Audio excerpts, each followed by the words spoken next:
In this video, I'm going to tell you exactly why you should avoid moving to League City at all costs unless you can handle these facts. There are some real drawbacks about living in League City, Texas that you should be aware of before making that move. Now, I'm going to list 10 of these shortcomings in this video, so stay tuned. Welcome to our channel. If you're new to the channel, it's all about what it's like really living in the greater Houston, Galveston Bay area. Hi, my name is Sherry Hensley. I'm a native Houstonian and a realtor. We get so many phone calls, emails, and texts from people just like you searching for the best place to live on the greater Gulf Coast. Are you thinking about moving to the greater Houston, Galveston Bay area? We're here to make your move to the Gulf Coast, the greater Houston area, a seamless process. I have over 6 decades of my life here on the Gulf Coast, and I'm going to talk about the good, the bad, and the ugly of living in League City, Texas, and we're getting to it right now. I'm going to tell you what it's like to live, work, and play in League City. Now, if you're not new to the channel, welcome back. Make sure you hit that subscribe button and you'll get notified every time we put up a new video about living in League City, Texas. So let's get to those 10 facts that may make you think twice about living in League City, Texas. Extreme summers in League City are a nightmare. My great-grandmother said the heat and humidity, well, it's great for your skin. Temperatures can range from anywhere from 80 all the way up to 100 degrees in the summertime with 100% humidity.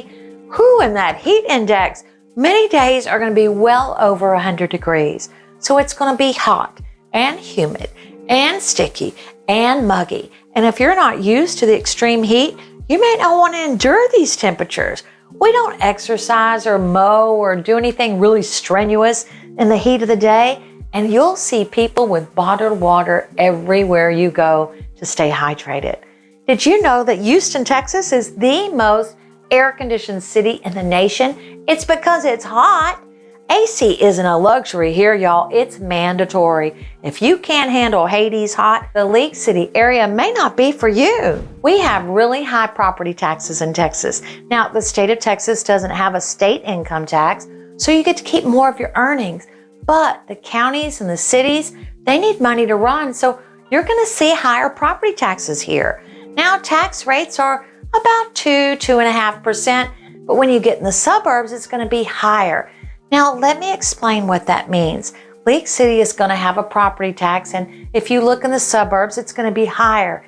Now, this is due to a MUD tax. This is a municipal utility district tax. This was a bond that was sold so that the water, sewer, and utilities could be installed and maintained when the subdivision you're looking at was built.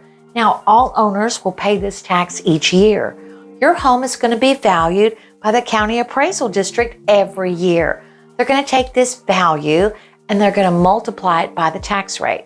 This is the amount of tax you'll pay every single year. There are going to be deductions to help you reduce your tax exposure. For instance, we've got a homestead exemption that'll get you about 20% off the top.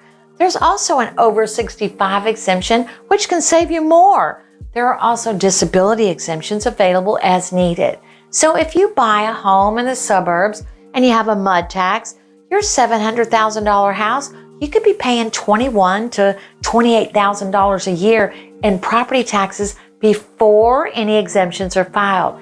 These property taxes are due every single year. Y'all, property taxes, well, they're not cheap.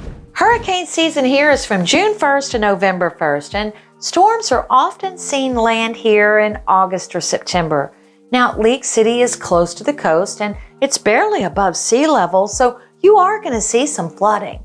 The last major hurricanes in the area were Harvey and Ike, and Harvey brought torrential rains that just pounded the area for 48 hours, and Hurricane Ike, well, he barreled straight up the Houston Ship Channel.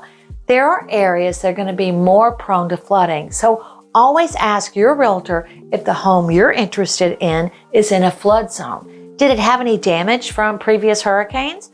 Your lender is going to require a 1-year prepaid flood policy if you are in a flood zone. So check the FEMA maps, talk to an insurance agent, and your trusted realtor. It really doesn't get frigidly cold or really cooler in League City until about the middle or end of November. Now, the busiest time for hurricanes is August or September. It's really hot here, y'all, and with those storms, trees get knocked down, power lines get knocked down, transformers blow, and there's a lot of power outages. During Ike, we were without power for 21 days. We were lucky and found a gas generator that ran the fridge, the microwave, and the fan. Now, I gotta tell you, it felt like camping out. And I know I lost a lot of weight from sweating those 3 weeks without AC and some good food. You've got to have some grit to endure this weather, y'all. So if the heat, the hurricanes, and the taxes, well, they haven't scared you from moving near the 4th largest city in the world? Living just south of the 4th largest city in the nation, over 4 million people on the roads can be enough reason to never, ever move to League City if you have to commute to Houston. Now, I'm just going to say it. I grew up here. It sucks.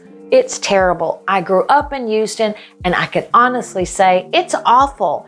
Did you know that Houstonians spend over 48 hours a year in their cars?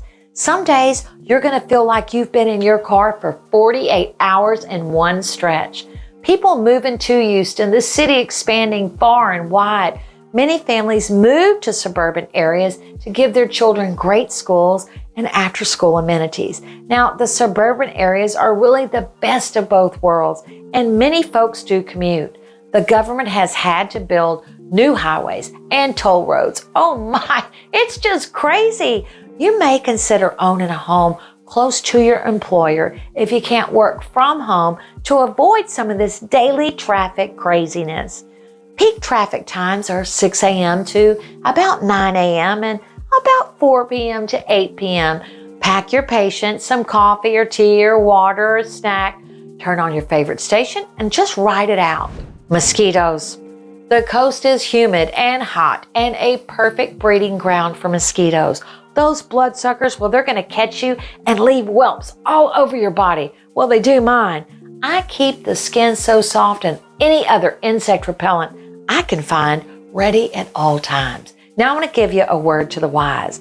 Don't leave anything standing anywhere around your home. Flower pots, trash cans, whatever will hold water, turn it upside down. If you don't, this is going to be a breeding ground for those little bloodsuckers. We pay about $240 a month for high-speed internet, cable, and 4 boxes. Now, I must admit, I have some premium packages because my husband loves sports and I love to unwind with some of my favorite cable and streaming shows. We both work from home, so high-speed internet is really a must.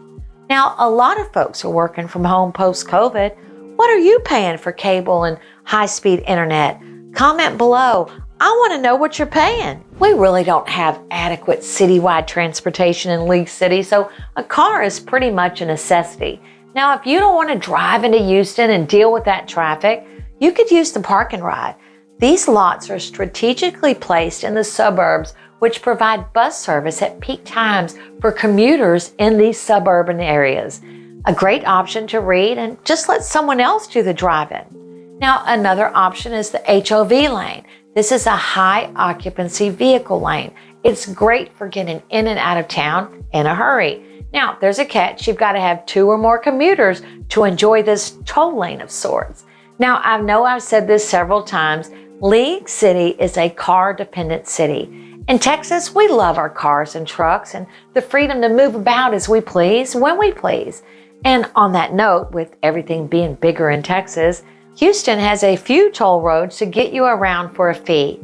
There's the Hardy Toll Road, the Beltway 8, Grand Parkway 99, Fort Bend Tollway, and the West Park Tollway. Houston is so spread out that we've had to build more freeways and highways just to get us around easily and to all of the suburban areas. Now, toll fees are used to fund and pay for the toll roads, not our tax dollars. So if you use it, you pay for it. If you don't use it, you don't pay for it. Some folks pay at the toll booth as they use it, or you can get an Easy Tag pass. Well, it's just that. The Easy Tag is attached to your windshield. You pass through the toll booth easily without stopping. They have these toll booths stretched out all along the toll roads. Each section will cost you somewhere between $1.50, $2.25. If you're going from the south part of Houston to the north part, you can easily rack up $10 or more one way. Now, the toll authority keeps a credit card on file, and when you've depleted your account, it's replenished at, I think, about $40. You'll see these toll roads in other cities too, like Austin. It's pretty much inevitable that if you're traveling in the suburbs, you're eventually going to run into a toll road. And don't even think you can ride that toll road free. They are going to hunt you down and make you pay those fees. They take a picture of the car as it passes through the toll booth. So do the right thing, get that pass, and enjoy the ride. I hope you've gotten some value out of this video. I look forward to seeing you on the next one.